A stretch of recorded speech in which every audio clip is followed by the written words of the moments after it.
Hi, well, we're here on beautiful Brand Innovators Beach at Cannes 2025. John, Peter, introduce yourselves, please. Peter Giorgi. I'm Senior Vice President of Marketing at Rocket in Detroit. I'm John McKelvey. I'm the co-founder of Mirimar, and I'm the Chief Creative Officer. Welcome. How has your Cannes been this week? Totally overwhelming. It's my first time here. First time. First time. We've met a lot of first timers this week. I'm trying to do everything all at once. It's exhausting in a fantastic way. Just meeting, there's so much inspiration to be had around here if you're just open to it. Yes. And the way that I've just run into people from past lives or people I've been looking to try to meet, it's really special. It's a really special place. I'm overwhelmed in the best possible way. Yeah, it's really the 1 week where all the marketers get to come and really celebrate the great work and the creativity. So I agree with you. Yeah, likewise, I love it. I've had a few more kind of tours of duty here, but I love it, and I love it's one of those places that people have been toiling away in different corners of the world on their work and trying their hardest in all these different places, smart people, and then it gets put together and you get to be impressed by the thinking and the ideas from different people and places. And then, adding to Peter's note, like, I've run into people here that are just such a time capsule of my life. Last night I shared a pizza with my very first two bosses in advertising, like from 20 years ago. So like, it's a special place like that you've got inspiration, you've got people from your past, and I love it. Yeah, that's wonderful. That's wonderful. So you guys have built a creative partnership that really stands out in a crowded space. So talk to us a little bit about that, and what's the shared belief that you both have going into that and making it successful? I think it just starts with being really ambitious and understanding and embracing the kind of hard work it takes to bring beautiful ideas to life. I would say that Mirimar is very invested in the success of the work and making sure that it's meaningful to our business, which is important.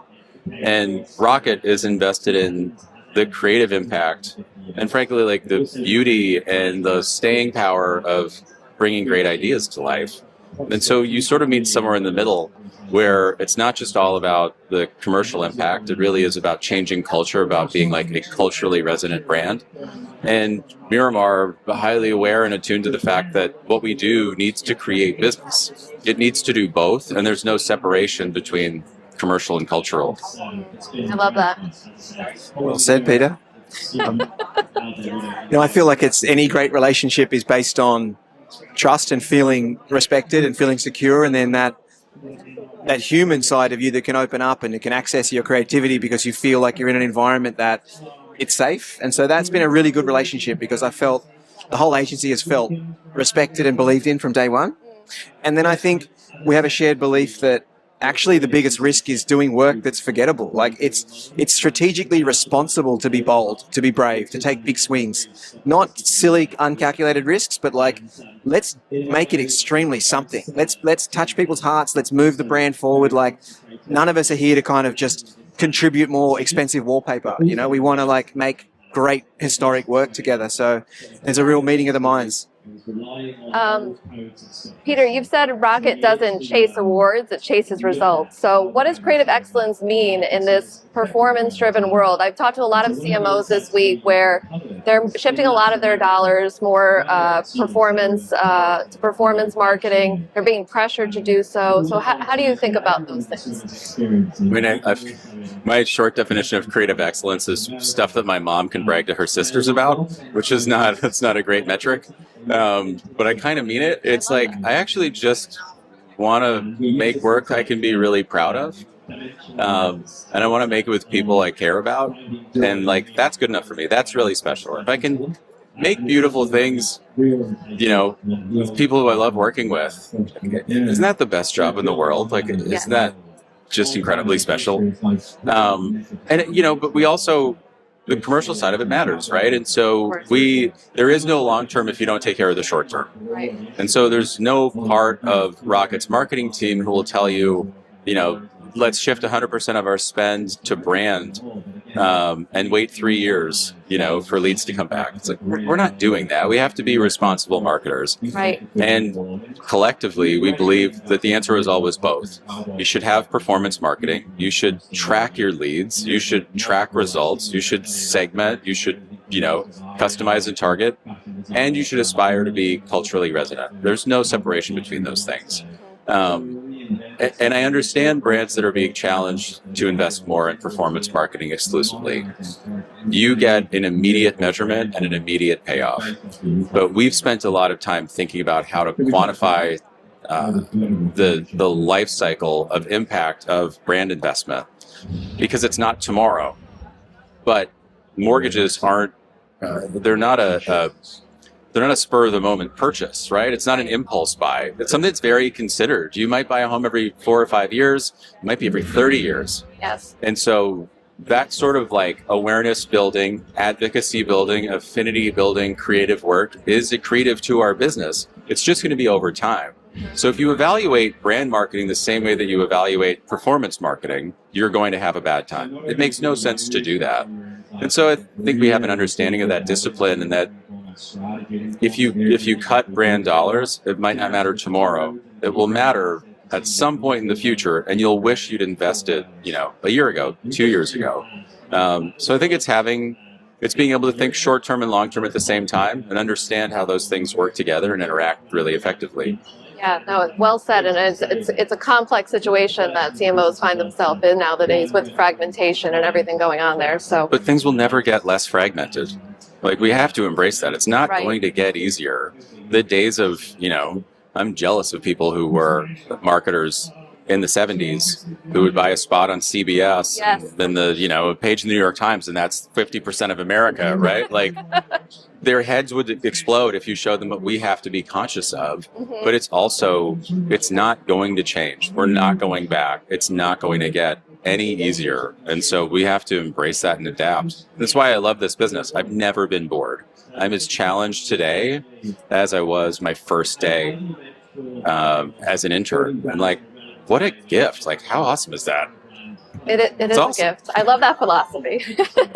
I think as you all hope to be dealing with a real creative challenge, you really want to take on big things with tension. I don't think it's not many things bigger than home ownership, America, the kind of complexities around that, the factors that are driving it, making it harder. 86% of the population are the underdogs trying to get a home and they're struggling. It's a very interesting canvas to try and add creativity, humanity, try and do things that make it better for real people, and then putting a consistent, strong, positive brand message amongst that. So that's kind of what I think is definitely one of the most exciting things about Rocket is the size of the stage you're on. It's the biggest mortgage company in the world, trying to literally tackle one of the most complex problems, doing it with technology, humanity, and a big creative idea that sits in the center that we're all being very disciplined around and optimistic around. And yeah, it's a unique opportunity, and we're so grateful that that's what we get to do together. So, John, how do you approach making that breakthrough work that is also measurable? Because that's not easy to do.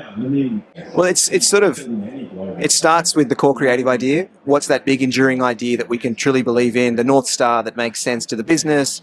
It makes sense on a t-shirt, makes sense to our customers. Have discipline around that and really, believe in it and put an enduring idea into it so you can over time add, equity to that one idea and not get distracted, confused, diluted. So I think it's when you do with a bit of singular focus, you can have the most impact. But Rocket's got a big media spend too, so we've got a lot of assets that we have to get right for that media mix. And although we're very disciplined and consistent around the core creative idea, we do create all the creative together specifically exactly for every placement, right? So it really feels like it is made to be the right piece of out-of-home in the right market, the right, of course, social, reaching the right people, but just a lot of care and craft goes into creating every asset specifically for that medium. It's not a one-size-fits-all, and we hope it works. And there's kind of an old-school practicalness to it of like printouts and proofs and like checking things and really making sure that things aren't just comped up on a computer and we assume they're going to look great at 60 feet at the airport. We're doing it for real and it would be, it'd be amiss not to mention Jonathan Mildenhall, right? Together, and what a, an icon he is. But he has been so optimistic and said from the beginning he wants this to be one of the best relationships in the industry, Rocket and Mirimar. He wants us to work better with the internal team than anyone has in the past. He wants to be tighter with the media company. And it's truly happening, right? That level of integration and collaboration that often is set up front that doesn't happen, but it's really happening. And we're not pessimistic about it. This live activation Super Bowl, this world first that we pulled off, that required every single person who touched it to bring their best, to turn no's into yeses, and to stay the course, right? And now here we are with a world first. Our very first ad we made together is a world first, and we're very deeply proud of that and grateful for it. But, shout out to Zenith, all the partners that made it happen. Yeah. Amazing. Well, you've set the bar very high for yourselves in this first project. So I like it. I wish you both the best of luck, and you come back here to Canada next year with your next success story. So thank you for joining us today. Thanks so much.